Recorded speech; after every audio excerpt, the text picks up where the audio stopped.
শীতকালে গরম গরম ধোয়া ওঠা দুধ পুলি খেতে কতই না মজার, তাই না?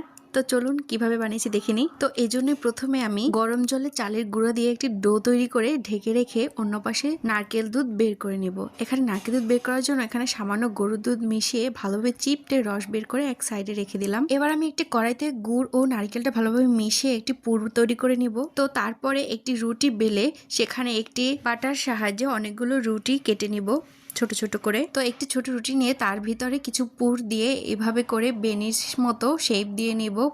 তো এভাবে আমি প্রতিটি পিঠাটা তৈরি করে নিব।